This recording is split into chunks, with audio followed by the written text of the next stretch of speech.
اس لیے سارا جھگڑا غدیر خم پہ آ کے ختم ہوتا ہے. ہمارا تو عقیدہ سیدھا سیدھا ہے, ہم اس میں تقیہ کرتے ہی نہیں کہ بھائی جب کچھ بھی نہ تھا اول ما خلق اللہ نوری. میرا دوسرا جو سوال ہے وہ یہ ہے, آپ کے ہاں مشہور ہے عقیدہ امامت. ویسے روایات کے اندر یہ بھی ملتا ہے کہ جو اس حالت میں مر جائے کہ جس کی گردن میں امامت کا کسی امام کی بیعت کا توق نہ ہو تو وہ جہالت کی موت مرتا ہے. یہ ہماری کتابوں میں بھی ملتی ہے, لیکن ہمارے اہل سنت کے اندر کوئی امام کا کوئی اس طرح تصور نہیں ہے جیسے آپ کے ہے. آپ کے جو عقیدہ امامت کا جو تصور ہے, ہمارے ہاں یہ مشہور یہ ہے کہ یہ اس کو ایسے ہی اتھینٹک مانتے جیسے نبوت ہے, یعنی نبی سے بھی بڑھ کر مقام دیا جاتا ہے. تو اس حوالے سے بتائیے کہ آپ کا عقیدہ امامت اہل تشیع مکتب اہل بیت میں وہ کس درجے کا, اس کو کیسے مانا جاتا ہے؟ بسم اللہ الرحمن الرحیم. دیکھیے پھر وہی بات آ گئی ہماری کہ بھائی ہم سے تو پوچھ لو ہم کیا چاہتے ہیں یا ہم کیا مانتے ہیں, ہماری کتابیں پڑھ لیں. جی, اگر وہاں آپ کو یہ نظر آتا ہے کہ نبوت سے پہلے امامت ہے تو پھر تو بات کیجیے. لیکن اگر ہمارے اصول دین میں پہلے توحید, پھر عدل, پھر نبوت, پھر امامت, پھر میعاد, پھر کیا جھگڑا ہے؟ عدل بھی تو ہمارے یہاں اصول دین میں نا, لیکن وہاں 3 اصول دین ہے, توحید, نبوت, میعاد. ہمارے یہاں اصول دین دوسرا ہی عدل ہے, عدالت, عدالت کا قیام. یہ عدالت کا قیام کون کرے گا؟ اچھا چلیے یوں چلتے ہیں, پہلے پھر وہی والی بات کر دیتے ہیں کہ ایسی زبان میں گفتگو کرتے ہیں, کیونکہ آپ ظاہر ہے کہ عوام الناس کے لیے, لوگوں کے لیے سوال کیا آپ نے, تو تاکہ وہ آسانی سے سمجھ لیں. اس میں بھی ہم منطق, فلسفہ اور وہ جو کلامی بحث ہوتی ہے, متکلمین کی جو بحث کہلاتی ہے, اس میں ہم نہیں پڑھیں گے, ٹھیک ہے نا. سیدھی سیدھی سی بات کرتے ہیں کہ امامت کا کنسپٹ ہے کیا. دیکھیے قرآن مجید میں امامت کیا ہے. قرآن مجید میں امامت کا لفظ جو ہے وہ 3 طرح کے معنی میں آیا ہے, ابھی آپ کے سامنے رکھ دیتے ہیں. ایک امامت وہ ہے پیشوا کے معنی میں, اچھے ہو یا برا ہو, اچھا ہو یا برا ہو. مثلا میں عرض کرتا ہوں کی خدمت میں, وَجَعَلْنَاهُمْ أَئِمَّةً يَدْعُونَ إِلَى النَّارِ, ہم نے ان کو لوگوں کا پیشوا بنایا, یہ لوگوں کو جہنم کی طرف بلاتے ہیں. اچھا, وَقَاتِلُوا أَئِمَّةَ الْكُفْرِ, لڑو ائمہ کفر سے. آ گیا لفظ ائمۃ الکفر, یعنی پیشوا, رہنما, جن کے پیچھے لوگ چلتے ہیں نا. تیسری آیت یوم ندعو کل اناس بامامہم, نص قرآنی ہے نا کہ کوئی شخص بغیر امام کے نہیں اٹھایا جائے گا. یہاں بھی کس معنی میں, یعنی جس کو فالو کر رہا ہے, یہ وہ معنی بتا رہا ہوں آپ کو, جس کو بھی فالو کر رہا ہے, معصوم کو فالو کر رہا ہے, غیر معصوم کو فالو کر رہا ہے, سیاسی لیڈر کو فالو کر رہا ہے, مذہبی لیڈر, جس کو فالو کر رہا ہے. یوم ندعو کل, یہ حدیث تو نہیں ہے نا, یوم ندعو کل اناس بامامہم, ہر انسان کو اس کے پیشوا کے ساتھ اٹھایا جائے, یعنی جس کی بھی وہ پیروی کر رہا ہے. صحیح. تو ایک تو نص قرآن کہ بھئی آپ کو, اس لیے ہمارے یہاں وہ حدیث زیادہ معتبر ہے, من مات ولم یعرف امام زمانے مات میتۃ جاہلیہ, جو مر گیا اور اس نے اپنے زمانے کے امام کو نہیں پہچانا تو جاہلیت کی موت پر گیا. لہذا امام کی شناخت نص قرآن کی تحت ضروری ہے, جس کے پیچھے آپ کو اٹھنا ہے. وہ امام کیسا ہونا چاہیے؟ جب قیامت کے دن میرا حشر امام کے ساتھ ہوگا نا, بنیاد سے چلیں گے نا, بڑا آسان ہو جائے گا مسئلہ. ہم اس لیے پہلی سیڑھی پہ قدم رکھتے ہیں. سوال یہ ہے کہ قیامت کے دن مجھے امام کے ساتھ اٹھ رہا ہے نا, جس کو میں فالو کر رہا ہوں, جو میرا پیشوا ہے جی. تو قیامت کے دن جو میرے اعمال کا ذمہ دار ہے وہ کیسا ہونا چاہیے؟ جو پوری ذمہ داری لے گا نا. تو اتنا تو یقین ہو, پہلے مرحلے میں اتنا یقین ہونا چاہیے کہ میں جس کو فالو کر رہا ہوں وہی, ہمارے دیگر مکاتب میں بیعت کے نام پہ آتی ہے نا کوئی چیز جی, تو بھائی وہ کیا ہے؟ آپ صاف صاف کیوں نہیں کہتے یوم ندعو کل اناس بامامہم؟ اس لیے کر رہے ہیں کہ امام کے ساتھ اٹھنا ہے. اچھا, وہ بھی امامت ہے. میں یہ کہہ رہا ہوں کہ بظاہر تو وہی ہے نا, کیونکہ بیعت کا مطلب ہے کہ بھئی آپ اسی کے فالو کر رہے ہیں, اسی کے ساتھ قیامت کے دن اٹھائے جائیں گے. تو مفہوم کیا بن رہا ہے؟ کتب, غوث, ابدال جو بھی ہے, مفہوم تو یہی بن رہا ہے نا کہ قیامت کے دن یہ ہمیں شفاعت کرے گا, ہمیں ساتھ لے کے جائے گا. ایسے ہی ہے نا, ایسا ہی ہے, ایسا ہی ہے. ہم یہی تو کہہ رہے ہیں, ہم بھی یہی کہہ رہے ہیں کہ یہ طے ہے کہ ہر انسان قیامت کے دن اپنے امام کے ساتھ اٹھایا جائے گا. جب اپنے امام کے ساتھ اٹھایا تو پہلے مرحلے میں اس میں معرفت واجب ہوئی کہ نہیں ہوئی امام کی, کیونکہ اس کا حشر, قبر کے بعد حشر نشر تو امام کے ساتھ ہے. جب امام کے ساتھ, اس لیے ہمارے یہاں اصول دین ہے کہ واجب ہے شناخت, عقلی شناخت, کیونکہ اصول کا تعلق ہے عقل کے ساتھ. عقلی شناخت, عقلی شناخت کیا تقاضا کرتی ہے؟ عقلی شناخت یہ کرتی کہ جس کے ساتھ تمہاری دنیا بھی اور آخرت بھی, جو تمہاری دنیا میں بھی رہنمائی کرے اور آخرت میں بھی تمہارا پیشوا بنے. تو وہ کیسا ہونا چاہیے؟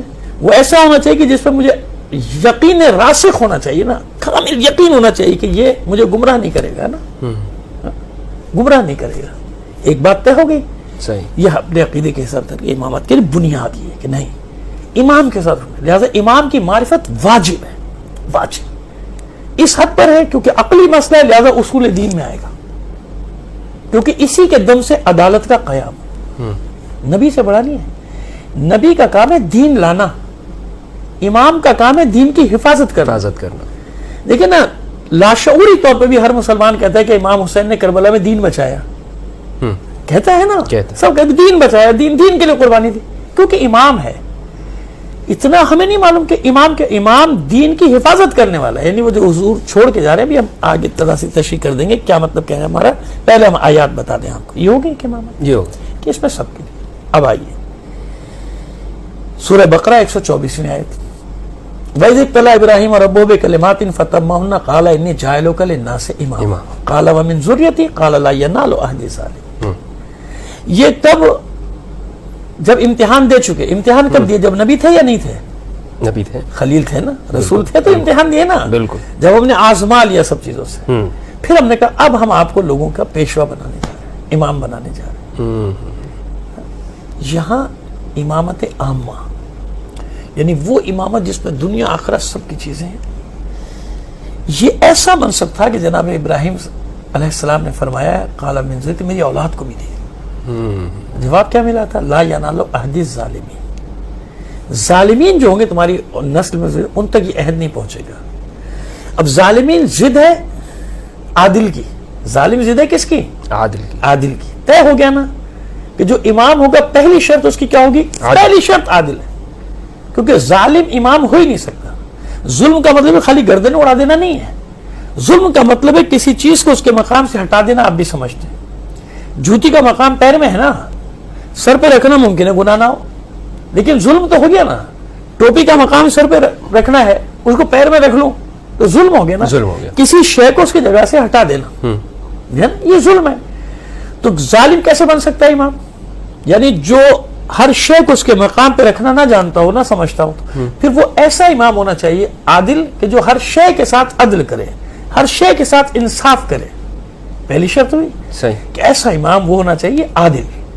اس لیے عدالت ہمارے یہاں دوسرے نمبر پہ آ گئی, کیونکہ عدالت لازمہ ہے نبوت کا بھی اور امامت کا بھی. یہ لازم و ملزوم ہے ہمارے یہاں. یہ نہیں ہے کہ معاذ اللہ کوئی یہ عقیدہ رکھ لے کہ بھئی حضور اگر معاذ اللہ سو رہے ہیں تو وہ نبی نہیں ہے, یا فلاں کام کرے تو وہ نبی نہیں. ہمارے نہیں ہے, ہر حال میں نبی.